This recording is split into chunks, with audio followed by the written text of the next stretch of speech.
vision for a sustainable future, and this is seed paper, so that I'm going to plant it and seeds will, flowers will grow. Oh really? And then you can put it in here. Everybody's putting it in here. Oh good. Yeah.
Not any more denim dyed, not any more indigo dyed, they've not undergone any washing.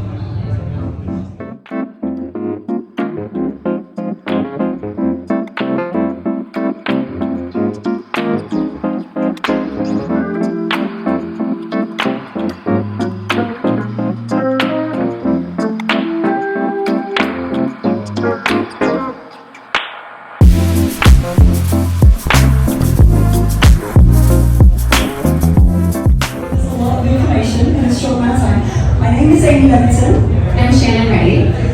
We are denim dudes, and we're both so happy to be here today to chat about denim trends. We'll get straight into who we are. Those who are not familiar with our work, we are an agency. We're based here in LA. Is that working? Yeah, and we create bespoke forecasts for brands. We work with retailers, here in LA, consumer-facing projects. We support fledgling brands through our Instagram, if you're not following us, why not? And our website, and then of course we work with the B2B supply chain, so which we've been talking about a lot today. And we try and elevate emerging, sustainable and tech-based innovation as well. So we do all kinds of things. Our 18-month future forecast, which we're going to give you a little teaser of today, is aimed at audiences from H&M-ASOS to actually not takers. And our clients include Levi's and Wrangler, Fred Segal, Anonymous Club, Old Navy, Gap, all kinds of people. Yeah, you can see all of the brands that are showing up are the users who utilize our website and our runway reports and future-focused content that we put out. So kind of the denim dudes behind the scenes. Yep. So we thought we would talk about today, like give you a little intro of why we do what we do and like why it's so important. So with future forecasting, understanding what's happening in culture is more important now than it ever has been before, and especially when it comes to designing jeanswear. So since the 1950s, I would say around there, denim has been both a reflector and an amplifier of what is happening in the world. From pop culture to protest movements to every meme or viral moment and online discourse, you'll find denim there. We look at emerging brands and we look at runway shows for sure, we do look at all of that stuff.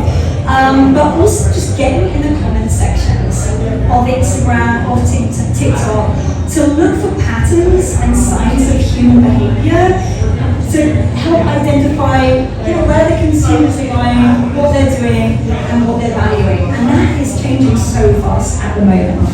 So our forecasts, they always start very deep, and then we kind of filter those bigger things into silhouettes and styling and wash for the denim industry as well. And it's that relationship that we wanted to dig into today, because forecasting is not just about like design ideas, but it's about a holistic look across merchandising and marketing and PR.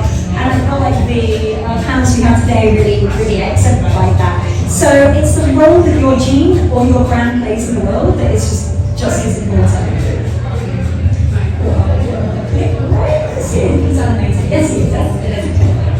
Yeah, so, like Amy said, starting in the 1950s, denim has really been able to align itself with a changing zeitgeist, and that's what's enabled this unique textile to remain so popular for the last 100+ years. When we track its transition from a workwear staple and cloth that, traversed the railroads, ranches, mines of America into a fashion item that we consider it to be. It's pretty incredible, and the fact that it exists in every single wardrobe at a range of price points.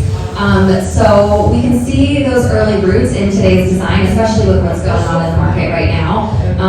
From the gold rush years in California to Tizo touchdown on the streets of New York in 2024, from the ranches of the Wild West to Y Project and Diesel, the parallels are very clear, the references that they're pulling. Yeah, absolutely.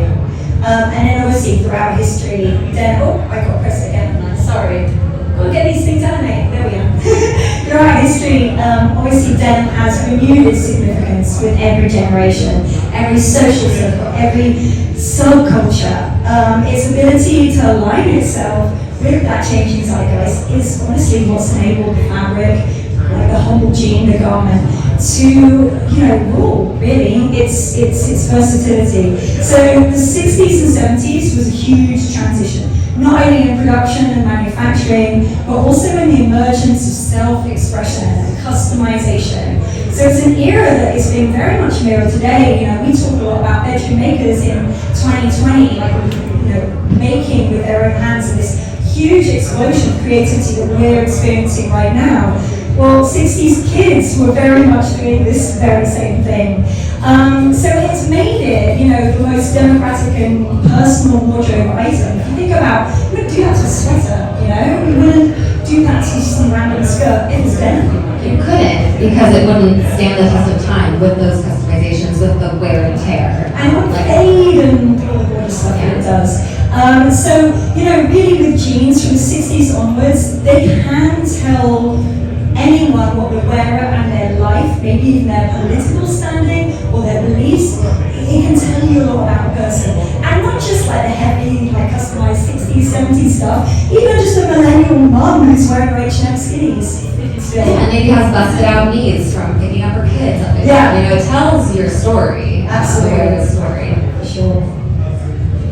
So jeans have also been used as a signifier, a tool of expression, and needs to communicate feelings when words were impossible or even dangerous. Denim has played a role of a liberator throughout history, from the rise of female empowerment, you know, women wearing jeans on dew branches for the first time, to James Dean and Marlon Brando moments where denim really transitioned into a fashion item. Now it's commonly known that both Dean and Brando would identify themselves as LGBTQ+, had they been around today, and their performances conveyed a vulnerability and sensitivity never before depicted on screen by male actors. And so it's really this gender-neutral appeal of the jean, and its course in the symbolic, and it's been very symbolic to the queer community as it represented, you know, the erosion of traditional binaries all over the world, especially within the Leatherman scene that in the USA unfolded like in the 50s. And then meanwhile in the 60s in Switzerland, Karl-Heinz Weinberger was documenting this pivotal moment in time, creating a collection of empowering images of rock and roll kids in denim and leather, cowboy boots, you know, giant belt buckles, which again is inspiring designers today. We're seeing a lot of that come back around.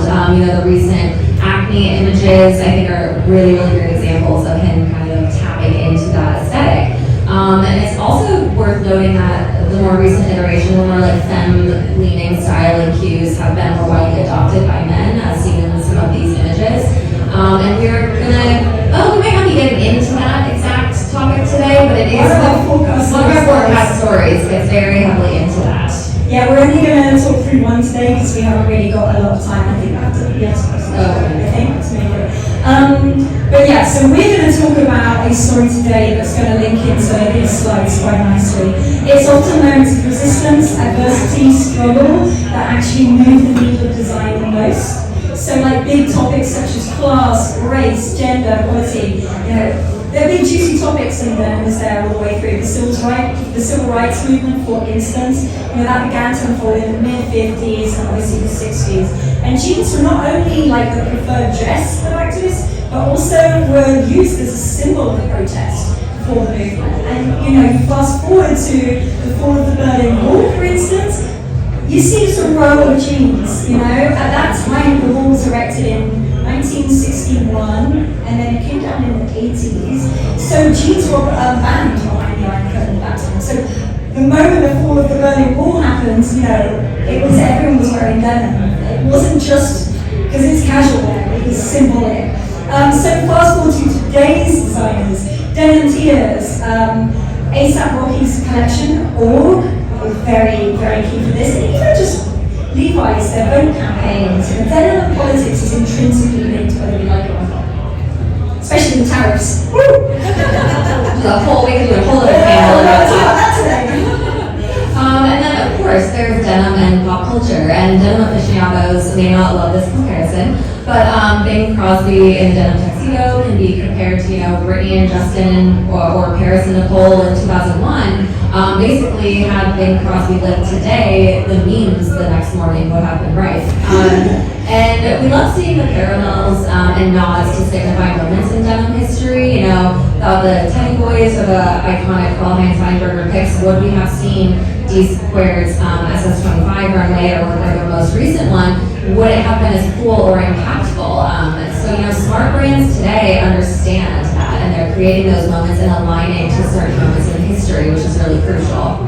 Absolutely. So, with that in mind, let's get into Spring-Summer 26. Now, we're about to launch our Fall-Winter 26-27, so we're going to do a quick look back at what we coined for Spring-Summer 26. We're doing one story, we usually do four. I don't know about explaining them all, I'm just going to go for it. Yeah, we should just go for it. So we have four, and we're going to talk about superpower pivot, which is quite a spicy one. So superpower pivot. This is about reframing what patriotism means. That's very clever, yeah. It's an everyday apparel story, it really is, but it's got a sporty twist. It's emerging from roots in globe core, the Olympics, politics, Recent conversations around colonialism and capitalism. It's more suited to young markets, it is more directional, and it's very much about using fashion as a tool of positive change. We were really inspired by A$AP Rocky's org line, obviously mentioned in this intro. Over the last couple of seasons, especially his latest collection, it was literally named American Sabotage.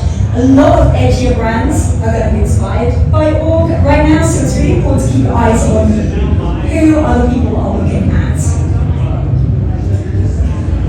So, the last few seasons, especially of streetwear, have had a pretty dystopian veil over them, especially with youth-driven fashion movements encompassing more darkened palettes, oversized protective silhouettes, a lot of layering. And that same market segment of underground names has recently shifted their focus, and their inspiration is coming directly from the source of friction that we're all kind of experiencing right now, which is the superpowers. And rather than being content and inheriting the past and letting that dictate their futures, these designers are using historical symbolism to create a new vision of the future.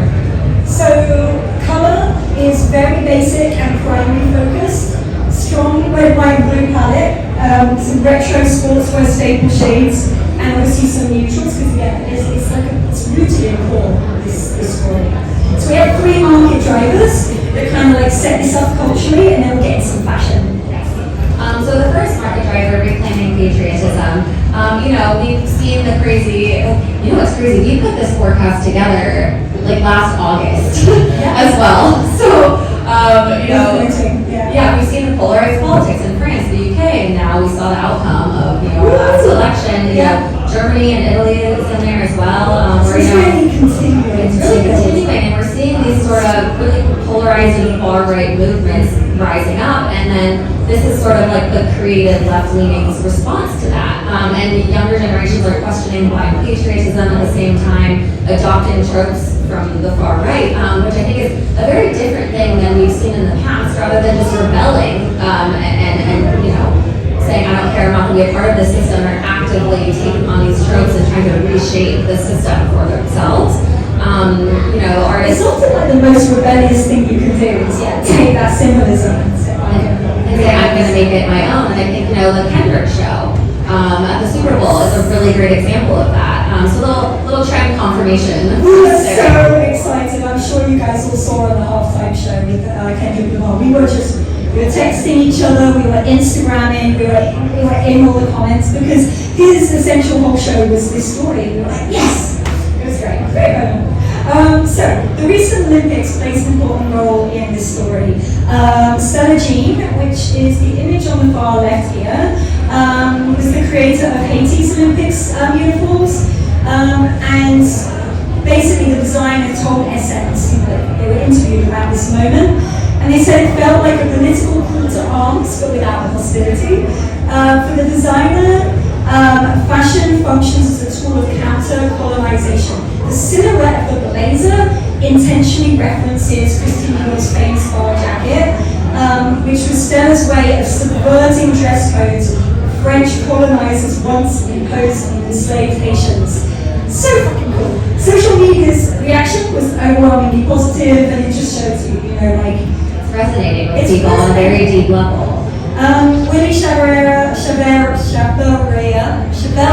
Jesus Christ. You'll get there one day. I'm so sorry, I'm not sure you can say. I love him as well, I'm so obsessed with him, I still can't say his name.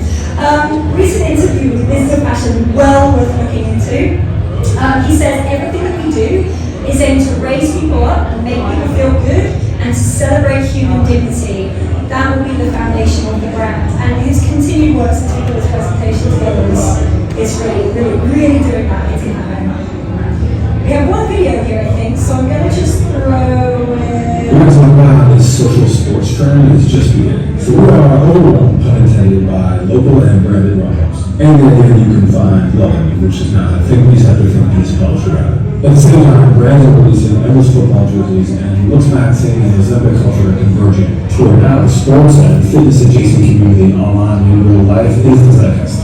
So if you're a creator or a brand, how do you make this actionable? So So DTS has released 2 sports social trend reports to accompany their image collections based on this idea. And inside of it, they break down these concepts of love running, soccer mania, podcasts as community, and our new shared technology experiences. So we call out how brands or creators can engage, like sponsor these events, hosting them, or becoming like a trainer online. I think moving forward, this more community-focused sports trend is going to go far beyond running, which is putting out soccer jerseys and into other niche sports. I also think brands have an opportunity to host forums or salons with people involved in their various communities, where people can discuss and workshop modern health and fitness together. Let me know if you think proposals are lost or if you're getting married to someone you've never done. And then comment sport, I'll send you a link to the 3 DTS reports. Yeah, so this last market driver is united, not divided. And like he so eloquently explained, pop culture, sports, and fashion are all intersecting. And this story is really about, sports and its strong links to community. And I think that that's why fashion is tapping into sports so heavily right now. There was a great Business of Fashion article a couple months ago, and they basically said sport is now the only by appointment thing to watch on TV or tune into live at that point in time. Everything else is on demand.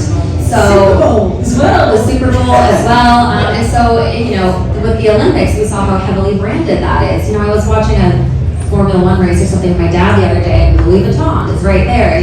Fashion brands are really, really tapping into this like live entertainment, which is sports right now.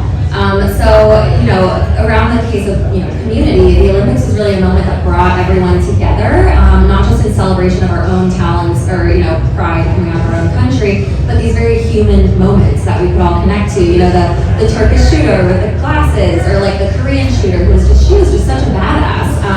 The Aussie break dancer, etc. And that kind of engagement, any brand would die to have. And then, another good link to community, and I love we've never presented this one in LA before, but Little Tokyo Table Tennis, which is, like 5 minutes down the road, is a table tennis club in the Little Tokyo neighborhood of Los Angeles, and every Tuesday evening, everyone gets together and plays table tennis, but again, it's more than just a sports club, it's turned into an expansive network of hundreds of people, both young and old, and it's also become a fashion brand. And I think it's so interesting because all people going through street style images from whether it's Paris, New York, wherever, and people are wearing the LTTT hats and might not even realize like the connection that it has to this community of people. So again, a brand that was built from community, not the other way around. Yeah, absolutely. So they are our market drivers. We'll sprint through these a bit faster actually. And so we get to the fashion version. So as we said at the beginning, all the way San Roque was really inspirational here. It's definitely starting to impact fashion already. We have the Double show, PDF channel, D-Square Spring Summer 25 show. These are a few brand names who are leading the way in this area. Denim Tears is a key voice in this area for a number of years with his cotton reef jeans and his use of the Pan-African flag, which is pictured here as well. His new line is African diaspora goods. So he really leaned into a new version of American, is it big? So this next one is Mad for It, kind of the UK take on American tropes. Then you have a few Yes. So again, it's interesting for this story that like bloatcore 90s Britpop tropes and the Americana thing are still sort of bubbling up, and these are both countries with deeply colonial superpowers, and so it makes sense that they're kind of going through the most growing pains and transitions right now. And there's an irony about younger consumers adopting this stuff, but there's also this sort of like anti-ostentation thing going on where designers are channeling dress codes of everyday people. The Moa Lola, Martine Rose, Umbro's latest collection. While the story is very directional in its cultural influences, it really is rooted in everyday core jeanswear. Yeah, absolutely. To sit along this rebellious attitude comes this sort of grungy, anti-fashion look. Layering is one of this year's key trends. The idea of layering destruction, hand-drawn surfaces with plaids, and then obviously jeanswear and workwear plays into this really well. So again, on sporty nods, we're seeing the customization of recognizable references from soccer and other sportswear get just a bit more creative and almost like art level. Oh yeah, this one is a video. Yeah, that one just has this thing in the background. So again, it's creative, but it's a recontextualized take on tradition, like football shirts through kind of a less toxic lens. Division's feminine take here. I also love is it Connor Ives, who's been upcycling jerseys. Yeah. So again, it's really like recontextualizing these like sporty nods. And quite masculine as well. Yeah, with quite a lot of heavy connotations. And then Sporty signed off with a darker colour palette. I think Shannon said on the earlier side of this presentation, we have seen seasons of darker, more somber colour palettes and kind of cocoon-like protection. It's still going on, but I kind of like this take on it, where it's just a darkened colour palette, but then soccer shirts, American football jerseys, Adidas stripes, but mostly in these monochrome palettes as well. It's interesting too, because we've seen a lot of like darker, moody palettes for spring, summer as well, especially as brands are leaning into more like trans-seasonal presentations. So getting into kind of a key item here is the moto jacket, nods to the American racing jacket. We've talked about this style for a couple of seasons as it nods to like the Y2K styling. I particularly love the 424 Fairfax example on here, which is the middle upper one. And it's actually a great example of trompe l'oeil. The entire thing is hand painted, and it's just stunning, and you would never really be able to tell. And then rodeo, it's been going for a minute, and Beyonce certainly helped this trend. And she's just collaborated with Levi's, so we're going to see a little bit more of it. But we have, so rodeo's been in the market for a long time. We're seeing it stick around in fashion for a number of years, so instead of totally trending down, we're just sort of seeing new iterations of this trend season on season. So it's not front and center, everyone do rodeo, it's kind of there, little nods to it. If anyone was here earlier for Made by NGO's panel discussion, he does a lot of rodeo style work. Which is another interesting take on trend itself, because things do trend and then they become staples. And I think we're seeing Western design nods sort of become a staple, especially in jeanswear. And we're in LA, so the cowboy boots, obviously.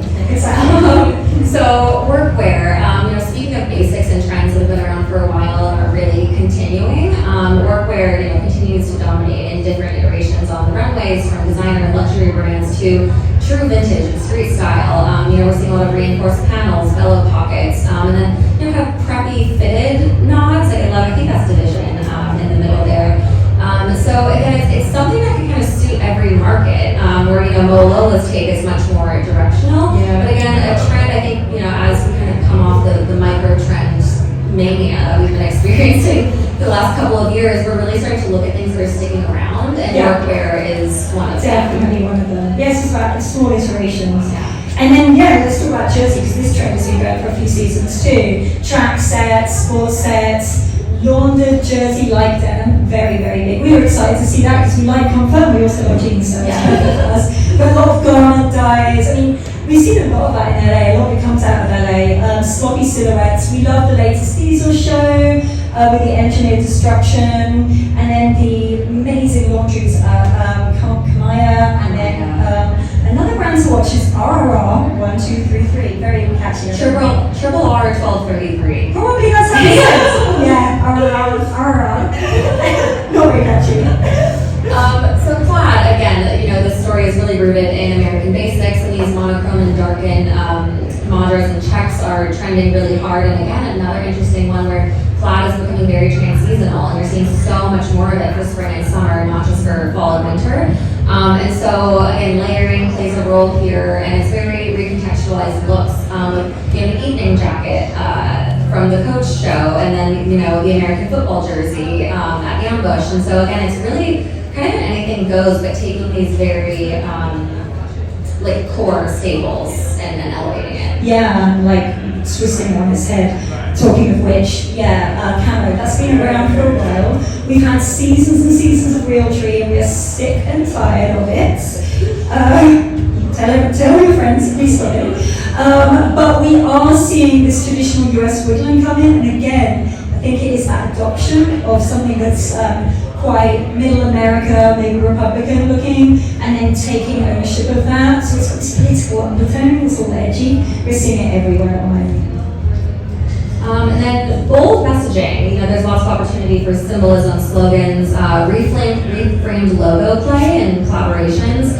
I love Rude's classic like Marlboro typeface, which is in their logo, you know, on that Harrington jacket.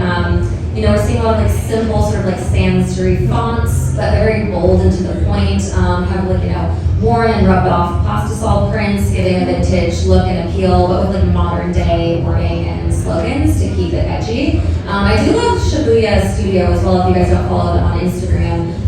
It's all AI, unfortunately, you can't buy anything from them. But they do this sort of like logo play and branding really well. It's like American and Japanese things. Yeah, it's so cool. We got one more. This is the last one, and we are out of here. Surface, as you can imagine, DIY, ratty and unraveled, laddered, layered looks are really key for this story. Shout out to Children NYC for their double layered New York Knicks hats. I think they're amazing. But yeah, just really like overly distressed and destroyed. And of course, this is one of our 4 stories. Yes. There's a whole like very buttoned up retro thing going on. Yeah, kind of like we said at the beginning, these forecasts, you know, are utilized by a range of brands. And so we usually have 2 that are a bit more directional, push the boundaries of design and ideologies, and then we have 2 that are a bit more like mainstream and commercial, you know, for your Macy's, Targets, brands like that. So the full forecast can be purchased on our site via the QR code. So yeah, and we also have some other free resources on there, like our seasonal fabric for guide. students and small fledgling brands. Check out our denim directory. It's a whole fabric and fiber report. We try and do as much as we can for the smaller brands.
They made you wait for so long. It was a while, yeah. Yeah. Oh, but did you find the other room you were looking for? Did you find the other? Yeah, it was the same floor. Okay, It's good. the same event. Yeah, well, no, I'm glad you made it.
blow dry?